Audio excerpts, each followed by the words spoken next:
All right, fire away.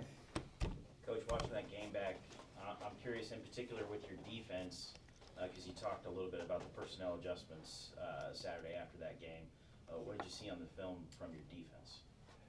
I saw consistency. I saw a group that worked together. You know what was actually surprising? I didn't see that one big play, but what I saw is a group of 11 guys in making plays. The group of 11. So when that was probably the most pleasing when I saw the unit play as a unit because when you do things, you got to funnel the quarterback, keep him in the pocket, funnel him to your rush to get your sacks. We did that up front. You got to have the coverage to get the sacks, and yet you have to have the pressure to get the intercepts. And that combination of things was going on the way it should, and ultimately we had the results we did. The offensive player of the week still listed as a linebacker in here. I mean, how does that Is it still listed? Well, yeah, good point. So, all I know is this. I mean, there's a story behind the story on Amari, and he was a running back when he first came in here. That's what he came from at Kansas. And then last year when we had, Dom and Vance being running backs, we moved him because he is a good athlete, moved him to linebacker. And I think through his discipline of defense and moving him back to offense, it made him have the kind of day that he had yesterday because tremendous athlete, but instinctively what he did as a running back after only working there from Tuesday, Wednesday, and Thursday was tremendous, and he deserves to be the Missouri Player of the Week. Maybe I should change the program, moving to running back. He's listed as running back on the depth chart. The depth chart just never made the program. Yep. So no, you could put him down as an athlete. I mean, seriously, he could come over and play. He was playing. He played a little bit of defense at Iowa State as a linebacker. He was a linebacker, running back in high school, and that's why I kept moving back and forth. He has the size of a linebacker, but he has the speed of a running back. So he's a good football player. Moving him back to running back, was that a thought in your mind going into the South Dakota State game when you were already down tie? No, it wasn't. It was not because I actually thought we were going to get tied back for that game, and that was 3 weeks. He's 4 weeks removed now from injury, so I thought we'd get him back, and then at the same time, I thought we'd get him back, and that's when Harrison was healthy, and I never anticipated Harrison. He's as tough as anyone on the that I've been around. So I never even anticipated him getting hurt. And then after on that bus ride home is when you start to figure out what pieces of the puzzle do we have to move here to get where we need to be. On that, what was the status on Ty and Harrison?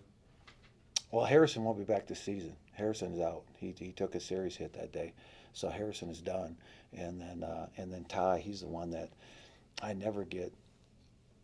I never get the news I want on him because you're 4 weeks removed. You think that you start getting the news that you want. So I can't think nothing has changed as of today. He dressed the other day, but he wasn't on the field for a reason. How about Cordarius Bailey? We saw him go down, but then still saw him on the sideline during the game Saturday. Yeah, I think Cordarius is. We'll find out tomorrow, but I think Cordarius is something that we can come back and play this week with. Just by what I'm hearing and seeing right now, coming off Sunday and early Monday here. So, but no, he went down, but I think that's something we'll get back by this week. We would hope. What's Ben Belkin's status as long as we're doing injury updates? No kidding, man. He's another one that I get news on that I never like the news I get, because you got injuries that you feel as a coach that we need to get these guys back. These are injuries that you can rehab, and sometimes they come back in 3 days, and sometimes it's 3 weeks. So it's one of those types of injuries. It's 3 days or 3 weeks, and it's becoming 3 weeks for him. So they're doing the work, but you get out there on Tuesday, Wednesday, and you hope to see them move well enough to play, and they can, or re-aggravate it, and you get set back to the first phase again. So he's kind of in the same boat with Ty. Jumping back to the defense, it seemed like moving Edwin back into the box really paid some dividends on Saturday.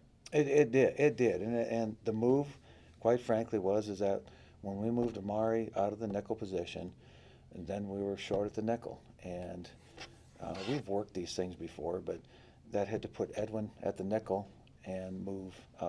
That's when we move Josiah to the will, and all those dominoes happened because of Amari moving over to running back. So you had to create the depth on defense if something should happen at one position. Early in the game, you got to be prepared for that. So that was the piece of the puzzle that we moved. So there's a lot going on last week. from start to finish, as far as not just offensively and Amari. That was easy to see. It was all the things that went into that to make that happen. Go ahead. Last week when I talked to Coach Reeder, he mentioned that you guys only showed the positive from South Dakota State. What do you show from the film from a week like last week where it looks like it's going to be mostly only positive?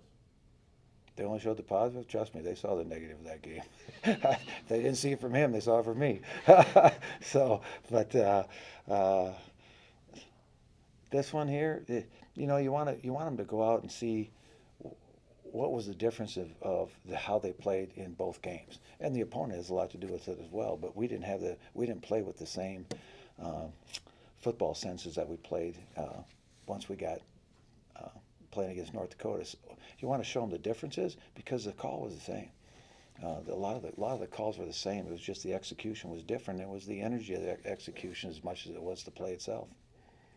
How interesting were your practices with all the shuffling you had to do last week, moving Amari over to offense and the defensive changes you just touched on? That all had to get changed too to adapt to the players that were playing. You had to get the reps to them. You had to get the knowledge to them, the reps to them, and you had to get them corrected. So yeah, there was a lot going on, even of what you could do with the personnel you had.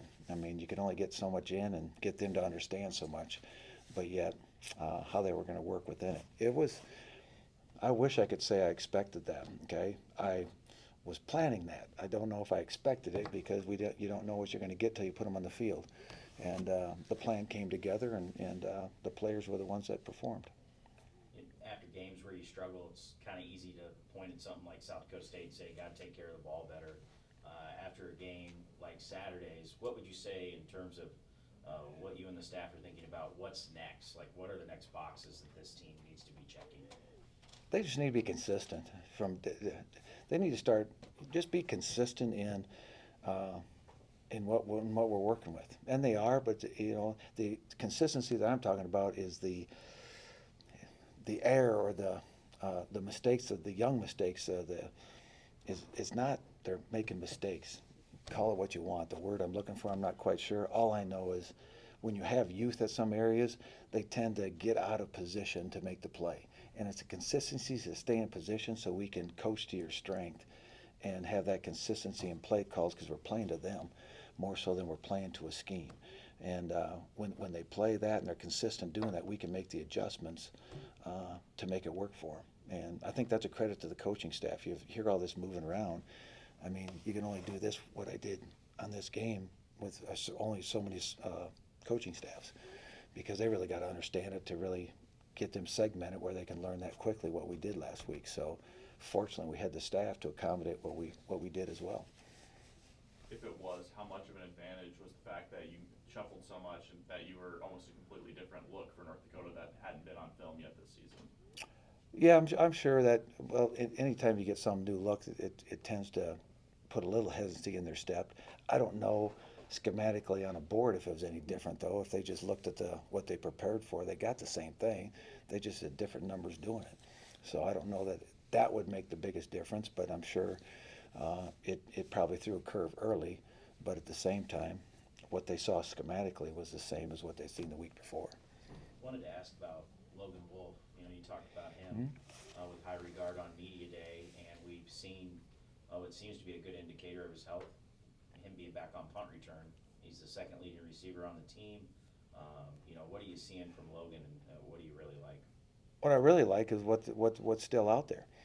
There's a lot of meat left on that bone, and I think what you're seeing is Logan getting more confident every week too, because what he came off of is, you know, every time he got up to full speed, something would happen. So I think he's actually getting faster and better because of his confidence now that he's staying healthy, and that only builds on somebody that's been through what he's been through. So I'm excited for what the possibility is because I know he's still not even tapped. I seriously know that there's more in there than even what he's performing right now because I've seen it. We just haven't seen it in a couple of years, but each day I see a little bit more, and it's more the confidence that's bringing it out more so than anything else probably. I know you're not a big poll guy, but I saw some discussion around the media poll for FCS, and they were, in particular, they were nitpicking some of the wins on your guys' schedule. Does it feel ridiculous to nitpick a win if it's a win all the same on your schedule? I'm not. I'm the first one to tell you on the FCS polls are ridiculous. There's not. Be careful with my words. The FCS polls are not very consistent. It's guys reading a paper, scores. They haven't seen a game, and it's all perception of what a score is, and you kind of compare stuff. I mean, it's not like the BCS polls where everybody's watching the games on TV and certain guys are doing it and they watch every game. FCS, we're reading the paper. So you guys, if you write stuff in the right way, then the polls go up. If you write them the wrong way, the polls go down. It's all driven by news that they read and see and the perception they gain from it more than it is the game itself. That's why there's no sense worrying about that stuff, and especially in this league. This league will prove out the way it's supposed to just by playing in the league. I mean, it's already shaken up right now just because of the games that are played. There's another big one this week. South Dakota's playing South Dakota State this weekend, right? I mean, just go down it'll all change. Give it another 4 weeks and it'll all shake out. But I don't get too worked up because our schedule is different the first 3 games of the season than anybody else's. That's why we've always had the number 1 or number 2 strongest schedule in the country for the last 7, 8 years. Okay, good or bad, it is what it is, and that's why it's kind of water over the dam for me. It's like I'm used to it. What are the biggest challenges with Illinois State? They're really good, and that's obvious. But I tell you what, they're always tough in the size of players they have. They're always a big team. They're always their quarterback, I think, is excellent. Okay, he transferred in out of Minnesota last year, and he's a pure quarterback. And he's a senior now with leadership capabilities, and that's why they can score like they did last week. I mean, and then they've got their running back. You can see him get better every week. So this is always a strong football team. Illinois State is year in, year out, and so yeah, it's another challenge, and we just gotta take what we did the other day, build from it, but also learn from it like we had to learn from the South Dakota State game. Theo mentioned on Saturday that he hasn't beat Illinois State yet at UNI. Who? Theo. Okay. What do you think, if you could speculate, what might be causing him to have some issues against the Redbirds? I've never thought of it that way. Shoot, do you worry about who you play, and or how do I say that even? It's like, I'm not sure the record of the team that you play.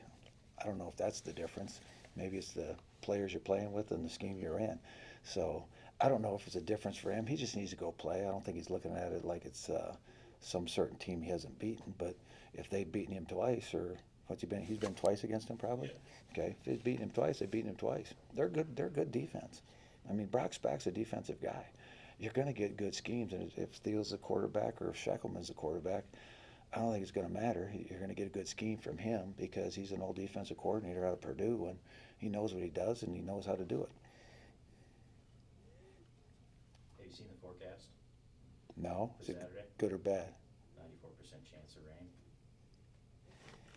Hey, you guys all raining on my parade, man. It's like I just kid you. 6% chance it won't. So, you're the weather coach from now on. So, but no, it is what it is. I mean, I'm not going to worry about those things. I'm excited for what happened for us. You know, it's time to be done with it and move on from it, but also learn from it, just like we had to put up with and go through the experience of the previous game. Same way with this one. Learn from this one, just in a different energy, and then you got to shelf it and get ready for this team, because Illinois State, as we've all said, is an excellent football team, and you know, we've got to get them everybody ready to play. Amari and Theo, and offense and defense and special teams, because if it's weather, it's weather.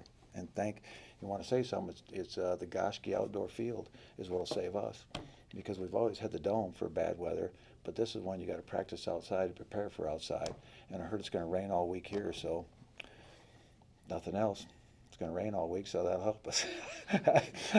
We'll see what happens. You've been sending the team over to the student section after every game to do like a school song, I think it was, or the fight song. Yeah. Why is that an important engagement between the team and the student section? I just think, man, it's college, and it's the greatest thing about this game is the excitement of the game through the students.